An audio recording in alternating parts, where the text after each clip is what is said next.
राज्यात विधानसभा निवडणुकीची धामधूम सुरू असताना नांदेडच्या रोहितनं यूपीएससीच्या वतीनं घेण्यात आलेल्या IAS परीक्षेत बाजी मारली.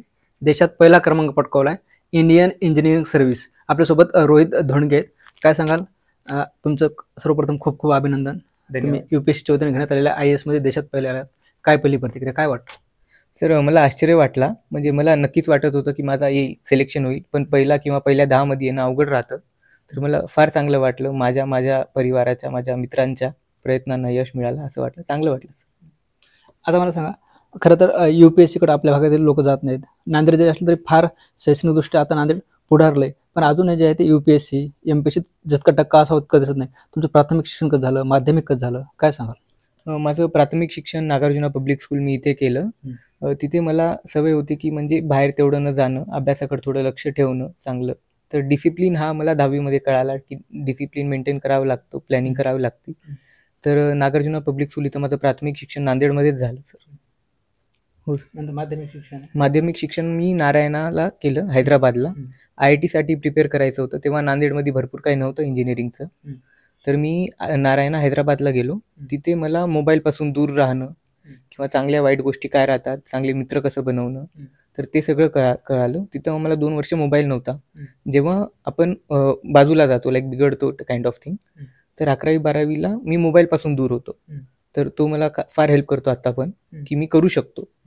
आणि नंतर इंजिनिअरिंगसाठी मी सिलेक्ट झालो 11वी-12वीच्या मेहनतीमुळं. IIT हैदराबाद भेटलं मला. 4 वर्ष मी तिथे काढले. मग फायनल इयरमध्ये मी ठरवलं की इंडियन इंजिनिअरिंग सर्व्हिस ही एक्झाम राहते, ही आपल्याला द्यायची आहे. तर मी त्यासाठी दिल्लीला गेलो आणि 2 वर्ष तिथं प्रयत्न केले. हो सर. म्हणजे पहिल्याच प्रयत्नात तुम्ही देशात प्रथम क्रमांक म्हटलं? नाही सर, माझ्या पहिल्या अटेम्प्टमध्ये मी इंटरव्ह्यूपर्यंत गेलो होतो. पण माझ्या मेन्समध्ये मार्क कमी होते म्हणून मी जाऊ शकलो नाही. हे माझा दुसरा अटेम्प्ट होता. मला सांगा, ही परीक्षा अभ्यास करणाऱ्याला किती सोपी असते आणि कारणं सांगणाऱ्याला किती अवघड असते? सर, कारणं सांगणाऱ्याला अवघड तर जाणारच आहे सर. कारण की कारणं सांगायचे राहत नाहीत, पण त्याच्यावर तोड काढायचा राहतो की आपल्याला काय प्रॉब्लेम येतात ते आपण ओळखले पाहिजे. तर तेच एक पहिली स्टेप राहते. नंतर त्यांना लिहिणं आणि त्याच्यावर काढणं उपाय. तर आणि ज्याला करायचं आहे तो कसा पण करतो सर. जेव्हा तुम्ही IASची तयारी करत होते, तुमचा दिनक्रम कसा होता?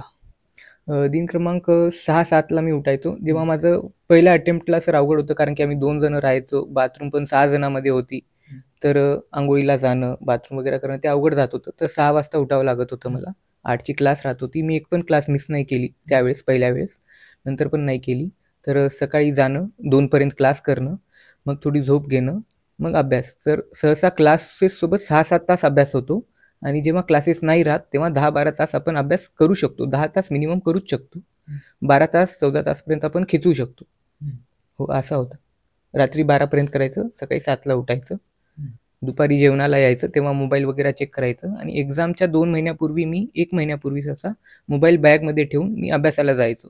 कारण की मोबाईलवर कोणाचे ना कोणाचे कॉल येतात, आपण डायव्हर्ट होतो, किंवा कोणाला Insta WhatsAppची सवय राहते.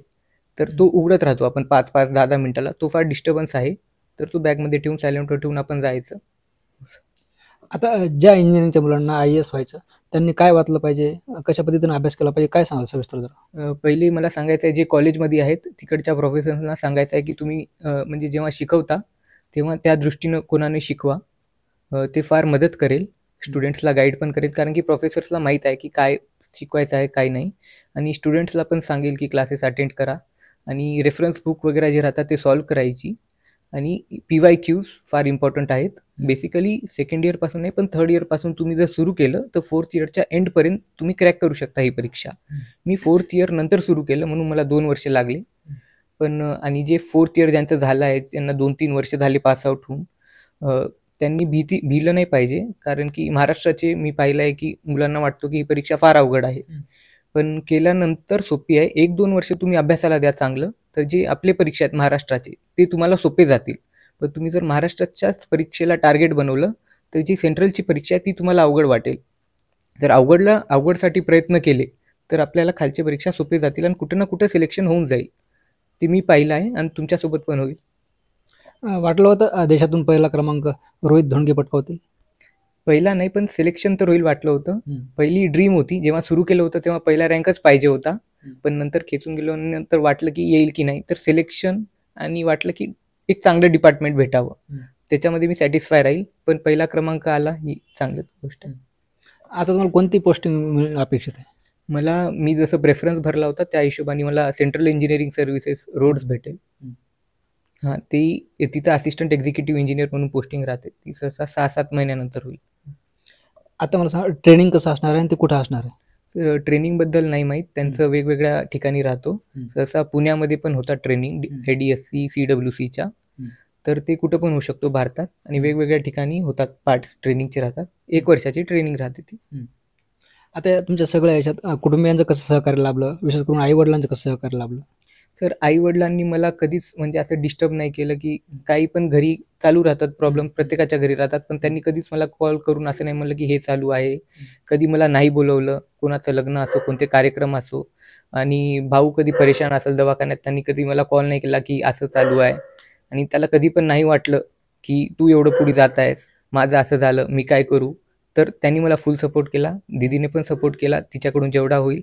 वडिलांनी पण केला. वडिलांनी पैशासाठी कधीच काही नाही म्हटलं की तुला कसे पैसे पाठवू, कधीच काही प्रश्न नाही केला. त्यांनी पाठवले जेवढे लागतील तेवढे. तर सगळ्यांचा सपोर्ट होता सर. मित्रांचा पण सपोर्ट होता. त्यांनी पण म्हणजे जसं ग्रॅज्युएट झालं की सगळे नोकरीला लागले, तर त्यांनी असं नाही म्हणलं की नोकरी जॉईन कर, किंवा कधी मला खाली नाही दाखवलं की आम्ही एवढे कमवत आहोत लाखोमध्ये, तुझ्याकडे तर काही नाही, असं कधीच नाही म्हणलं. त्यांनी म्हणलं तू करशील. मला जेवढा कॉन्फिडन्स नव्हता माझ्यावर, तेवढा त्यांना होता माझ्यावर, की ते म्हणले तू पहिला आणशील. आणि ते माझ्याहून जास्त खुश आहेत सर आज. 2 वर्ष तुम्ही दिल्लीला होते. या काळात घरी येणं जाणं कसं असेल, म्हणजे नांदेडला कसं यायचं? पहिल्या वर्षी जेव्हा माझी परीक्षा ते होते, तेव्हा मी फ्लाईटने यायचो, कारण की टाईम जास्त महत्त्वाचा होता तेव्हा.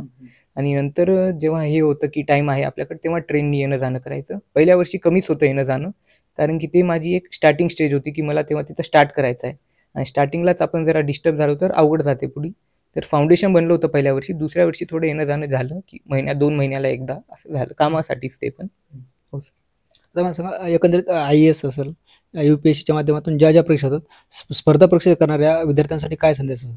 एक डिसिप्लिन मेंटेन करा, हार्डवर्क करा, आणि प्रत्येकासाठी वेगवेगळे डिस्ट्रॅक्शन्स राहतात, ते ओळखा आणि त्यांच्यापासून दूर जायचा प्रयत्न करा, कारण की जीवन हे आपलं आहे, तर आपल्याला सुधरवायचं आहे. विशेष करून मोबाईलपासून लांब राहिलं पाहिजे. नाही, असं नाही म्हणेल की मोबाईलपासून लांब राहिलं पाहिजे, पण मोबाईल जर तुम्हाला हे करत आहे, डिट्रॅक्ट करत आहे, म्हणजे तुम्हाला जर खेचत आहे, तर त्या मोबाईलमधली कोणती गोष्ट आहे ती ओळखायला पाहिजे. मोबाईलपासून दूर राहणं हे उपाय नाही आहे. हे मी उपाय माझ्यासाठी काढला होता, पण तुमच्यासाठी कोणासाठी ऑनलाईन क्लासेस राहतील, कोणासाठी आता iPadवर नोट्स बनवतात, कोणासाठी इमेजेसनी, म्हणजे जसं काही वाचत आहे तर मी गुगल सर्च करेल की ते इमेज कशाची आहे. एक पिक्चर असेल तर ते जास्त रिमेंबर राहील. ते मी करत होतो इंटरव्ह्यूच्या वेळेस. तर ते आपला आपला उपाय काढा. मोबाईल दूर ठेवणं हे उपाय नाही, पण हे एक सॉल्युशन आहे. बरोबर सर. IASचा निकाल लागण्यापूर्वी आपण नोकरी जॉईन झाला होता. यापूर्वी 2 नोकरी लागल्या होत्या? नाही, यापूर्वी मला नोकऱ्या अपॉइंटमेंट लेटर आले होते, पण ही माझी पहिलीच नोकरी मी जॉईन केली, कारण की माझं फायनल एम प्रिपेरेशन होतं. आणि लाईक आय सेड की मला लास्ट इंटरव्ह्यूपर्यंत पोहोचलो होतो, तर मला कॉन्फिडन्स होता की सगळ्यांनाच होता की यावेळेस मी क्रॅक करेल. तर जॉईन करून एक टाईम कमी देणं प्रिपेरेशनसाठी, ते मला छान वाटलं नाही, म्हणून मी नंतर जॉईन केली पहिलीच. निश्चितच आपण जर बघितलं तर हे होते रोहित धोंडगे, ज्यांचा UPSCच्या वतीने घेण्यात आलेल्या IAS परीक्षेत देशात पहिला क्रमांक आला आणि त्यांनी आपल्या यशाचं गमक सांगितलंय. ज्ञानेश्वर लोंढे, TV9 मराठी, नांदेड.